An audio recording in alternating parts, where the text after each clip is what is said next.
दोस्तों, जैसा कि आपने थंबनेल देखा है, आज की वीडियो में हम बात करेंगे। मेरे एक सब्सक्राइबर हैं जिनका मुझे फेसबुक पे मैसेज आया कि सर मैं म्यूचुअल फंड में नया इन्वेस्टमेंट स्टार्ट कर रहा हूं, मैंने अभी तक इन्वेस्टमेंट नहीं करा है। लेकिन सर म्यूचुअल फंड में जब भी हम इन्वेस्टमेंट स्टार्ट करते हैं तो एक्चुअल में कितनी लागत आती है, अभी आपके समझ में नहीं आ रहा होगा तो कंप्लीट वीडियो वॉच करो, जिससे एक्चुअल में आप समझ जाओगे। तो दोस्तों, वीडियो शुरू हो उससे पहले मैं विकास स्वागत करता हूं आपका ग्रो बिजनेस फाइनेंस सब में। दोस्तों, आपने अभी तक चैनल को सब्सक्राइब नहीं करा हो तो चैनल को सब्सक्राइब कर लीजिए, क्योंकि म्यूचुअल फंड से रिलेटेड हर वीडियो आपको इस चैनल पे मिलती ही रहती है। तो चलिए शुरू करते हैं आज की हमारी वीडियो को। दोस्तों, यहाँ पे सबसे पहले बात आती है कि सर एक्चुअल में म्यूचुअल फंड क्या है। देखो, म्यूचुअल फंड क्या है दोस्तों, सेबी का एक रेगुलेट यूनिट है जिसके अंदर क्या होता है, होती है एएमसी।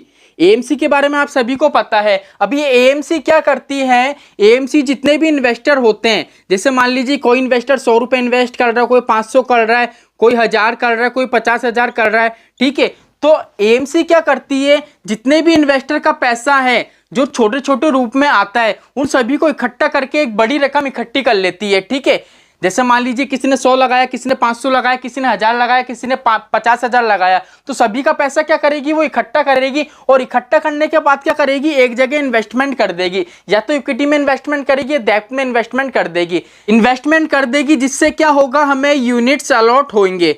आपने देखा होगा जब भी हम म्यूचुअल फंड के अंदर इन्वेस्टमेंट करते हैं, जैसे मान लीजिए हमने 1000 रुपए की एसआईपी करी, ठीक है, तो 2 से 3 दिन बाद क्या होते हैं, हमें यूनिट्स अलॉट होते हैं। अब वो यूनिट्स ऐसे ही अलॉट होते हैं, हम जब म्यूचुअल फंड के अंदर पैसा लगाते हैं तो पैसा जाता है एएमसी के पास। एएमसी के पास जितना भी पैसा आता है, वो छोटा छोटा जितना भी पैसा है उसको इकट्ठा करती है। इकट्ठा करने के बाद वो पैसा इक्विटी या डेप्थ वाले फंड के अंदर डालती है, जो भी फंड आपने सेलेक्ट करे उस हिसाब से क्या है, हमें यूनिट अलॉट होते हैं। लेकिन बात ये आती है कि सर मान लीजिए अगर हमने 1000 रुपए की एसआईपी करी है तो टोटल सर एक्चुअल में इसमें कितनी लागत आएगी। लागत का मतलब ये है जो 1000 रुपए में से टोटल मुझे कितने रुपए पे करने पड़ेंगे। तो देखो, लागत को यहां पे 2 तरीके से आप कैलकुलेट कर सकते हो। लागत को 2 तरीके से आप कैलकुलेट कर सकते हो। मान लीजिए 1000 रुपए की आपने एसआईपी करी, ठीक है। लागत 2 तरीके से कैलकुलेट होती है, एक होती है डायरेक्ट प्लान के हिसाब से, एक होती है रेगुलर प्लान के हिसाब से। कैलकुलेशन दोनों की सेम चलती है। एक बार कंप्लीट वीडियो को वॉच करो, जिससे आपका कंसेप्ट है अच्छे से क्लियर हो सके। अब यहाँ पे ये चीज समझो, जो डायरेक्ट प्लान है दोनों के अंदर क्या होता है दोस्तों, एक कॉमन चीज होती है एक्सपेंस रेशियो। एक्सपेंस रेशियो आपको पे करना ही पड़ता है। अब बात यह आती है कि सर एक्सपेंस रेशियो होता क्या है।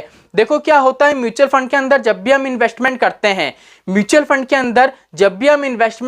हैं, तो क्या होता है, हमसे एक चार्ज लिया जाता है। जैसे मान लीजिए आज आपने 1000 रुपए की एसआईपी करी, अभी 1000 रुपए पैसा किसके पास जाएगा, फंड मैनेजर के पास जाएगा।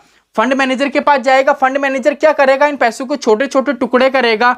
और आपने देखा होगा, जैसे मान लीजिए आपने एचडीएफसी स्मॉल कैप के अंदर इन्वेस्टमेंट करा, तो एचडीएफसी स्मॉल कैप के अंदर की जितनी भी होल्डिंग है, जैसे मान लीजिए 50 से 60 कंपनी में उसने इन्वेस्टमेंट कर रखा है, तो ये छोटे छोटे टुकड़े करेगा और 50 से 60 कंपनी में पैसा इन्वेस्टमेंट करेगा, ठीक है। कहने का मतलब है हमारा जो फंड है, हमारा जो पैसा है, उसको ये मैनेज करेगा। तो जो ये है फंड मैनेजर, जिसका काम है फंड को मैनेज करना। तो इसको क्या है दोस्तों, कोई सैलरी नहीं मिलती है, इसको कोई तनख्वाह नहीं मिलती है। इसलिए क्या है, हमसे एक्सपेंस रेशियो लिया जाता है। जो हमसे एक्सपेंस रेशियो लिया जाता है वही इसकी सैलरी है, वही इसको पे करा जाता है। अभी एक्सपेंस रेशियो कैसे लिया जाता है, जब भी हम इन्वेस्टमेंट करते हैं तो देखना एक्सपेंस रेशियो किसी में सबका अलग अलग रहता है। किसी का 1% रहता है, किसी का 0.5 रहता है, किसी का 0.8% रहता है। और expense ratio time to time क्या होता है, चेंज होता रहता है, कभी कम होता है, कभी बढ़ता है। जैसे मान लीजिए अगर हम मान लेते हैं एक्सपेंस रेशियो 1% है, कितना मान लेते हैं, 1% है, तो ये 1% है ना दोस्तों, ये कंप्लीट कितने साल का है,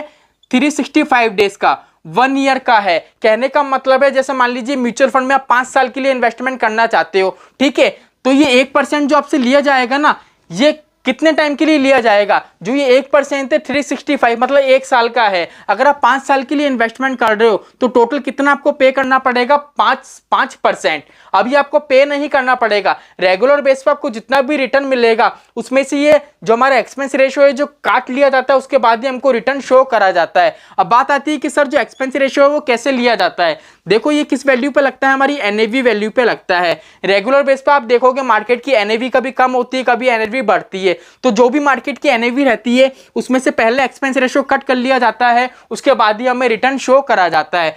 अब देख लीजिए डायरेक्ट में क्या होता है, डायरेक्ट में सिर्फ क्या होता है, सिर्फ फंड मैनेजर होता है, इसलिए इसका जो एक्सपेंस रेशियो होता है वो 1% के अंदर अंदर रहता है, कम होता है। लेकिन अगर हम रेगुलर प्लान की बात करें तो उसमें फंड मैनेजर तो रहता है, उसके साथ में एडवाइजर रहते हैं, डिस्ट्रीब्यूटर रहते हैं, एजेंट रहते हैं, तो उन सभी को भी अपना कमीशन मिलना चाहिए। इसलिए क्या होता है यहाँ पे जो एक्सपेंस रेशियो है वो 1% से ज्यादा होता है, क्योंकि क्या है एडवाइजर, एजेंट और जो हमारे ब्रोकर वगैरह होते हैं इनको कोई एडिशनल हम तनख्वाह नहीं दे रहे हैं। जैसे हम फंड मैनेजर को एक्सपेंस रेशियो के रूप में पैसा दे रहे हैं, इनकी भी कमाई कैसे होती है, एक्सपेंस रेशियो के रूप में होती है। इसलिए क्या होता है, जो हमारा डायरेक्ट प्लान होता है उसमें हमारी लागत कम आती है क्योंकि इसमें एक्सपेंस रेशियो कम होता है, और हमारी जो रेगुलर प्लान होती है उसमें लागत ज्यादा आती है क्योंकि उसमें फंड मैनेजर के साथ एडवाइजर, डिस्ट्रीब्यूटर ये सभी अपना कमीशन बना के रखते हैं। पहली चीज तो ये हो गई कि सर पहली लागत हमको पता पड़ गई कि एक्सपेंस रेशियो के रूप में लगती है। सर सेकंड लागत कौन सी होती है?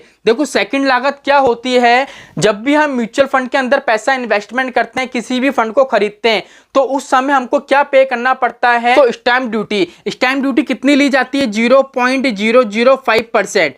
दोस्तों आप कभी भी चेक कर लेना, जैसे मान लीजिए आपने 1000 रुपए की SIP करी, जब आपको यूनिट अलॉट हो जाएंगे, जब आप फंड की डिटेल में जाओगे तो यहाँ पे ये चीज चेक करना, पूरे की पूरे 1000 रुपए आपके इन्वेस्ट नहीं होते हैं।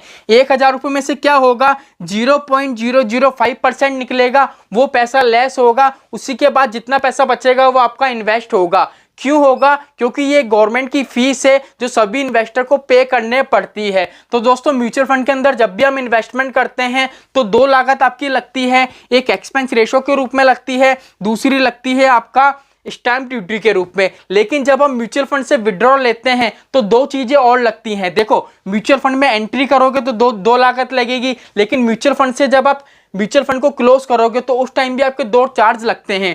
पहला चार्ज लगता है उसमें आपका टैक्स का, दूसरा चार्ज लगता है आपका एक्सिट लोड का। एक्सिट लोड क्या होता है दोस्तों, जब भी हम म्यूचुअल फंड, जैसे मान लीजिए आज आपका गोल था कि मुझे 5 साल के लिए म्यूचुअल फंड में इन्वेस्टमेंट करना है, ठीक है। अगर 5 साल से पहले अगर आप आपका पैसा इन्वेस्ट करते हो, कहने का मतलब है कि अगर 1 साल से पहले आप आपका पैसा विड्रॉ करते हो तो 1% का एक्सिट लोड आपको पे करना पड़ता है, ठीक है।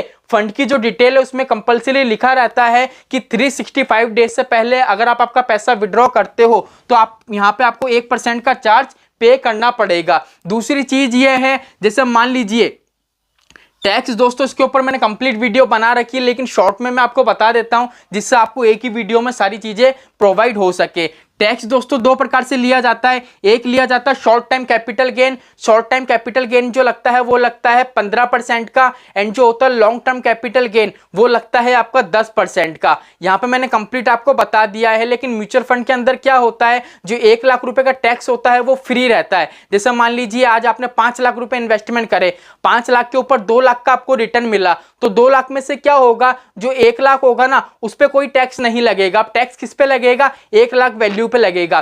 टैक्स हमेशा रिटर्न वैल्यू पे लगता है, और रिटर्न वैल्यू में भी 1 लाख जो रुपए हैं वो टैक्स फ्री हैं। 1 लाख रुपए लेस होंगे, उसके बाद जो भी आपका पैसा बचेगा उस वैल्यू पे क्या लगेगा, आपका टैक्स लगेगा। अगर 1 साल के अंदर अगर आप आपका पैसा विड्रॉ कर रहे हो तो 15% शॉर्ट टर्म कैपिटल गेन लगेगा। अगर आप 1 साल बाद अपना पैसा विड्रॉ कर रहे हो तो लॉन्ग टर्म कैपिटल गेन 10% आपको पे करना पड़ेगा। तो आई होप दोस्तों आज की वीडियो में आपको कंप्लीट पता पड़ गया होगा कि म्यूचुअल फंड के अंदर अगर हम इन्वेस्टमेंट करते हो तो एक्चुअल में टोटल लागत कितनी आपको देखने को मिलती है। तो चलिए दोस्तों आज के लिए इतना ही, मिलते हैं हमारी नेक्स्ट वीडियो में। जय श्री श्याम दोस्तों, जय श्री राधे।